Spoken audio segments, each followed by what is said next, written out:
Hi students, this is the continuation of lecture 7. In the previous class we discussed about PDNF, that is principal disjunctive normal form. Now in this class we will discuss about PCNF, how to find out principal consecutive normal form of the given proposition using truth table as well as using the equivalent formulae. Then from PCNF we find out PDNF, right? So what is meant by PDNF? It is nothing but principal disjunctive normal form. It is equivalent to the given formula and which consisting of sum of max terms. Here in PCNF, in this class we discuss about PCNF, that is principal consecutive normal form. What P stands for? Conjective. So consecutive means the symbol for this consecutive is AND. In set theory it is like intersection, means we require minimum. So conjunction of means product of max terms. So it is equivalent to the given formula which consisting of product of max terms. What is meant by max term? In each max term means it is a term which consisting of either the variable or its negation but not both. So sum of either the variable or its negation but not both. So here we have two variables, suppose P comma R. So PRR is a max term. PR negation R is a max term, right? So product of means conjunction of. So it is one max term. This is another max term. So product of max terms is nothing but PCNF. How to find out a PCNF using the truth table? Now we will see the procedure. What is the procedure? Using the rows of the truth table where the given proposition truth value is false. So we need to check out in the last column of the truth table, that is the given proposition truth value is where it is false. We have to identify those rows.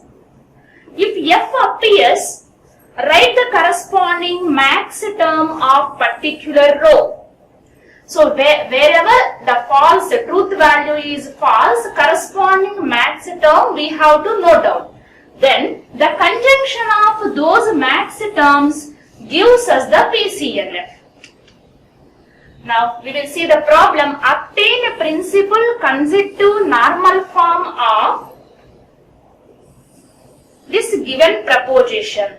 So first of all we need to check out how many variables are involved in the given proposition to construct a truth table. How many variables are there? Different variables are here. 3 variables are there. So that we have 2 cube 8 possible truth values. Right? So coming to the truth table,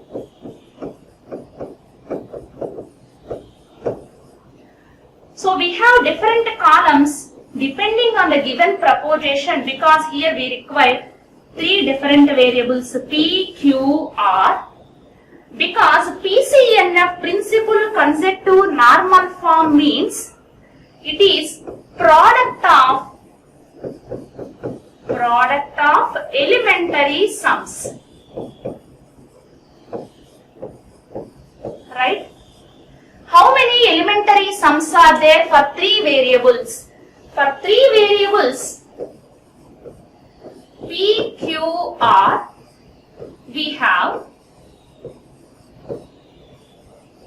8 max terms.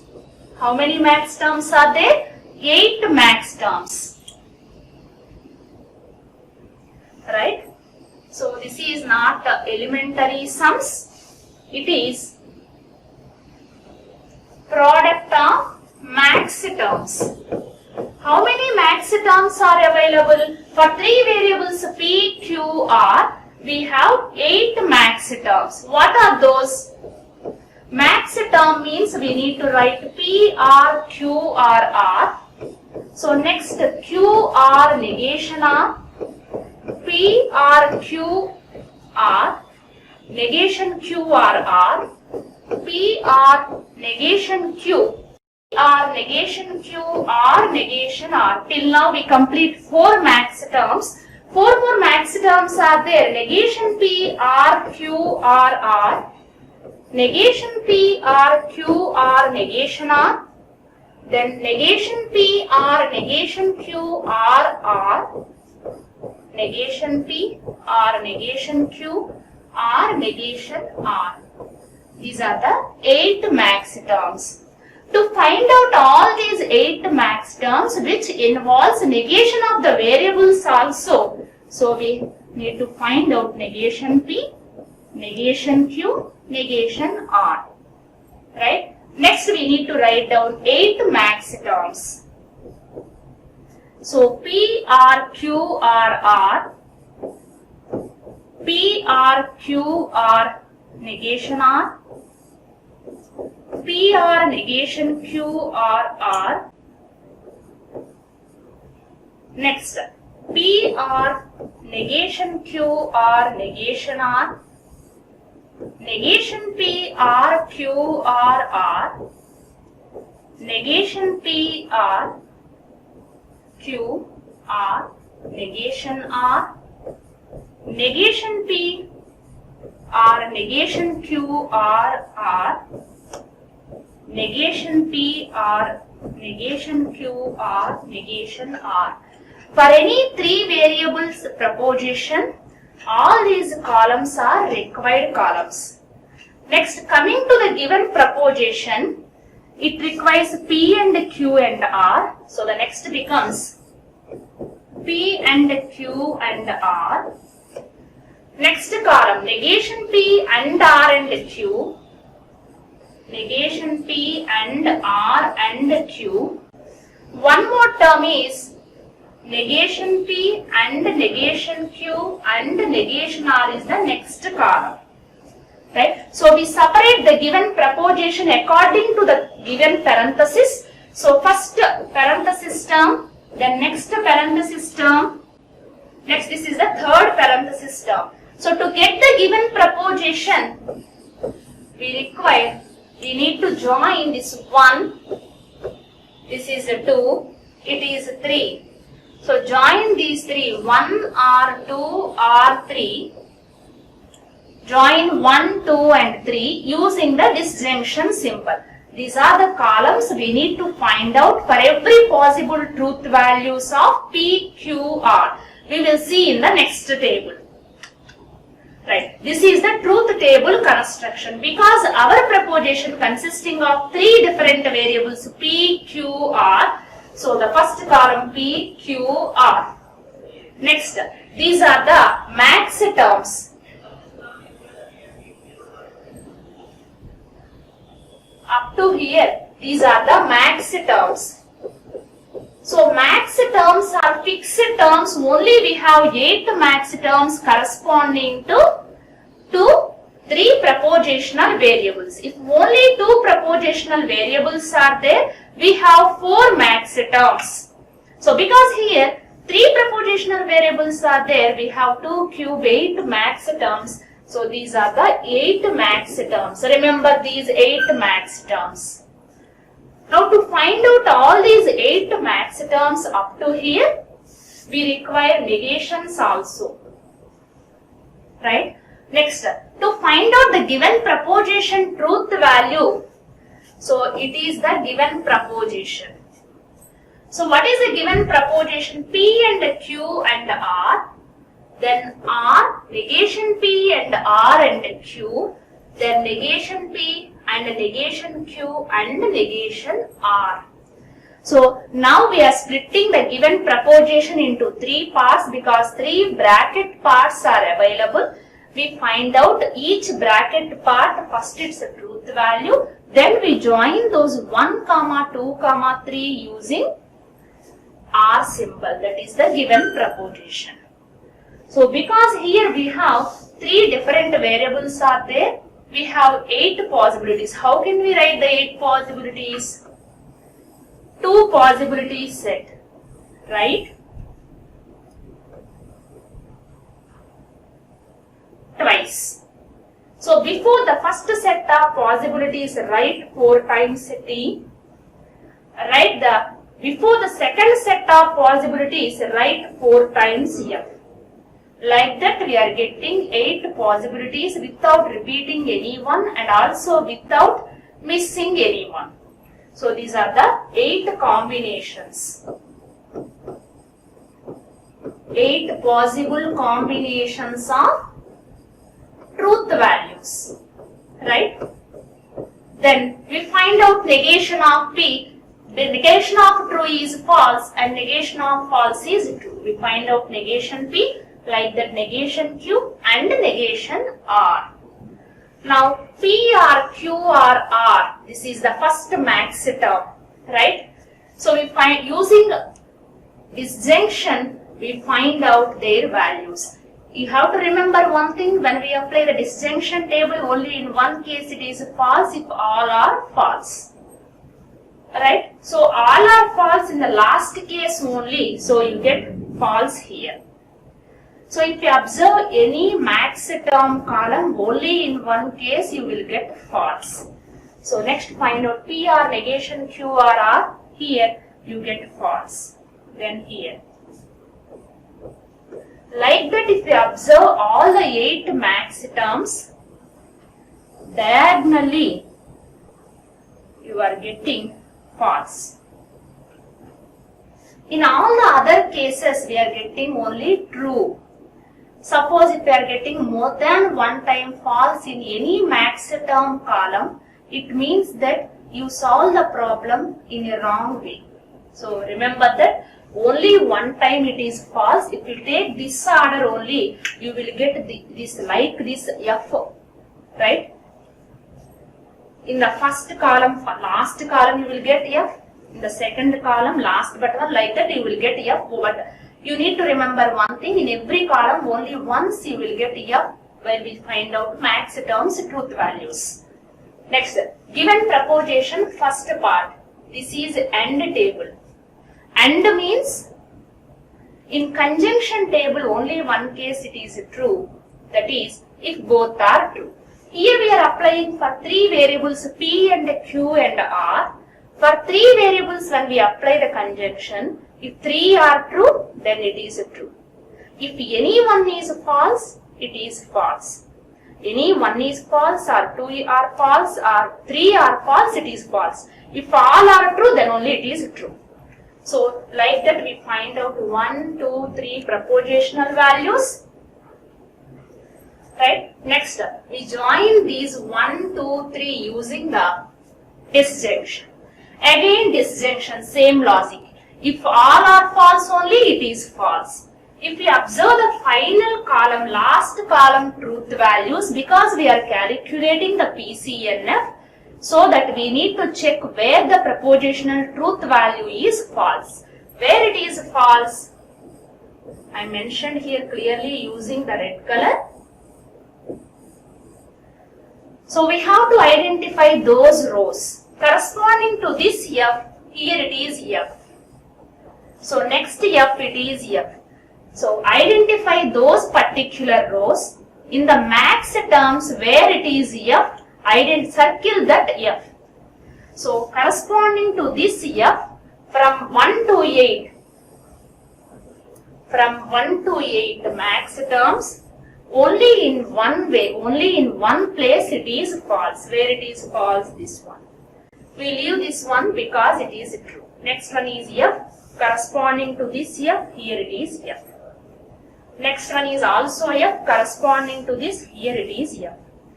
We left the last row because it is true. Only we have to identify where the truth value is false. Corresponding to that false, we have to identify that particular max term.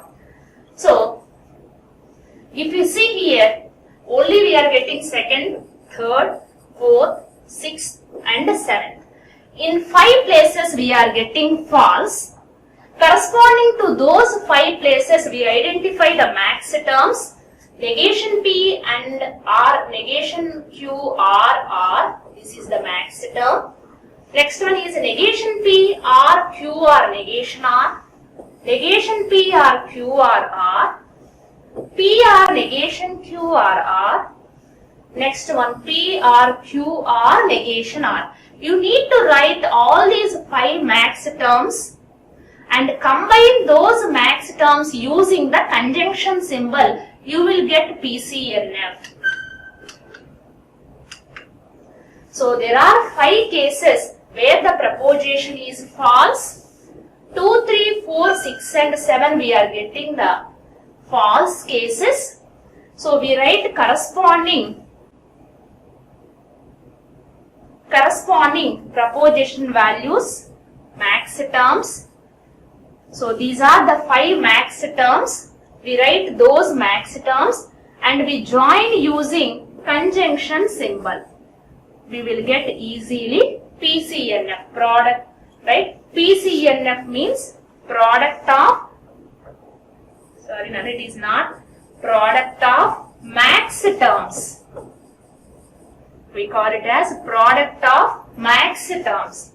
Now, we solve the same problem using equivalent formula.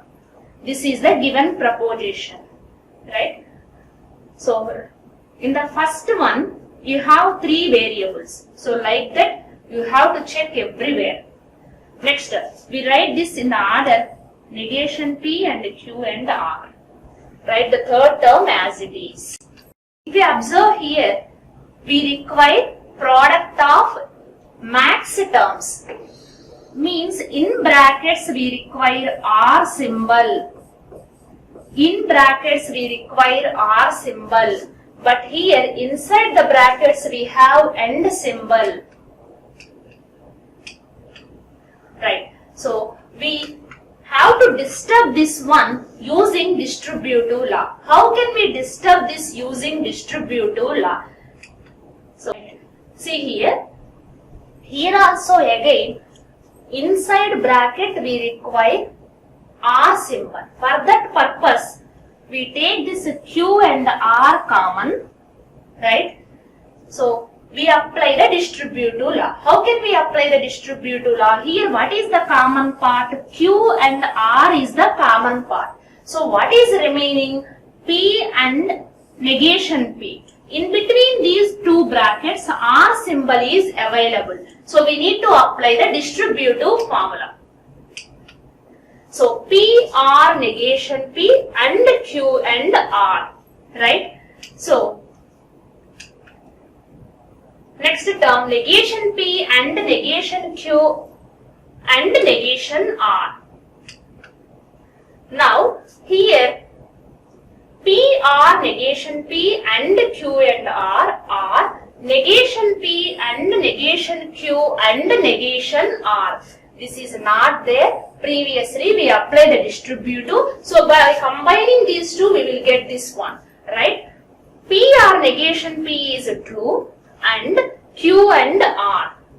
Next, negation P and negation Q and negation R, right? So, here P R negation P value is true by using domination law. Next, again we need to check whether each bracket inside R symbol is there or not. But here R symbols are not there. So to disturb that end symbol, to make that end symbol as R, we need to apply the distributive formula. So here we apply, take this as different, this entire thing as the one, that is, it is like P and QRR. It is equivalent to PRR and QRR. What is the formula? Distributive formula. So we apply the distributive formula. So QR second term and RR second term. Then again apply the distributive. How can we apply the distributive here? QR negation P and QR negation Q and QR negation R for the second term, and again apply here also distribute to RR negation P and RR negation Q and RR negation R. So like that here for both the terms we apply the distributive formula. QR negation P we write as it is here. QR negation T is T by using dominating formula. QR negation R we write here. RR negation P we write here same as it is. RR negation Q. RR negation R is true by using domination law. Next, if it is P and T, it is equivalent to P using the identity law. So QR negation P and QR negation we write as it is except T's. Why? Because P and T is equivalent to P. So QR negation P, here we apply for these two terms, right? For these two terms, see here clearly, QR negation P we write as it is, then QR negation R is there, but QR negation R we write here. Only in these term we have Q and P, but to get max term it requires P term, Q term and R term. Here P and Q terms are there but not R term. So R negation P, to include this related to R term, we write this as and false, because any term P and false is equivalent to P. So write and false. Now and false is replaced by, because to require R we write it as R and negation R. False is replaced by R and negation R. Now we write QR negation R. Both terms are there. Now we insert P and negation P because P is missed here. Again in this term Q is missed here, so Q and negation Q is insert here. But the last term R and Q terms are there related to P term, it is missed here. So write here P and negation P. So in each bracket we need to check which term is missed, whether P, Q, R, three terms are there or not. If all the three terms are there, then we need to write as it is. If any one variable is missed, in that place we need to write first and F. After that F is replaced by, suppose R is missing there, R and negation R, right?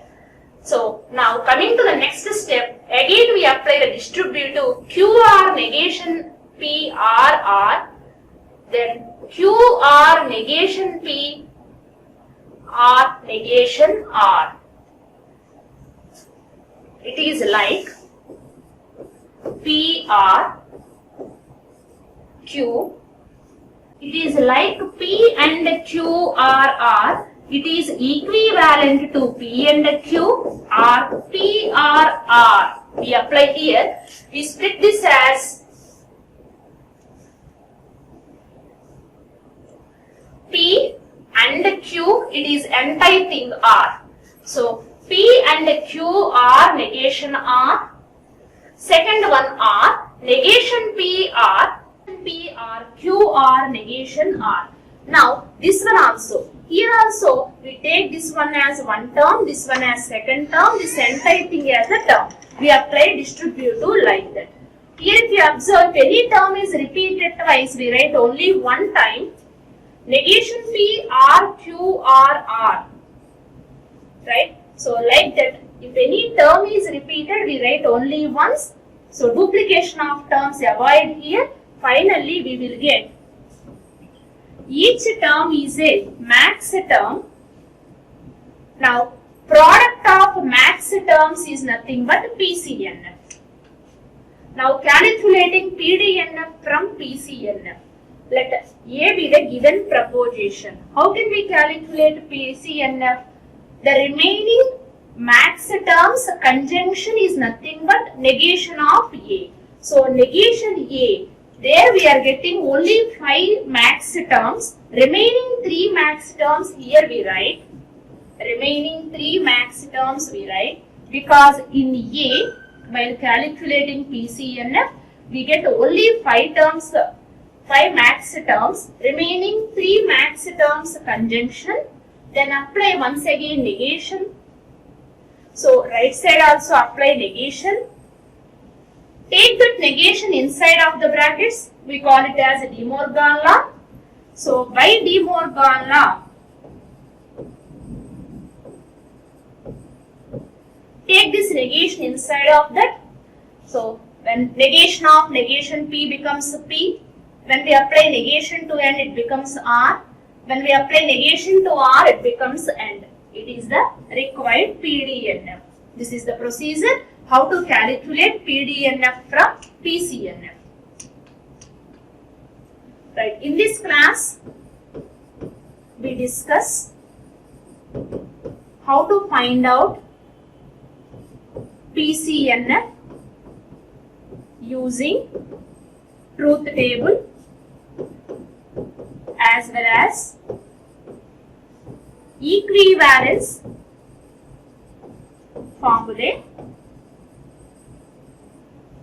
Next, construction of PDNF.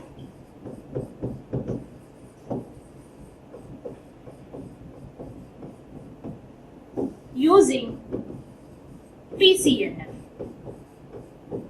These are the topics we discussed in this class.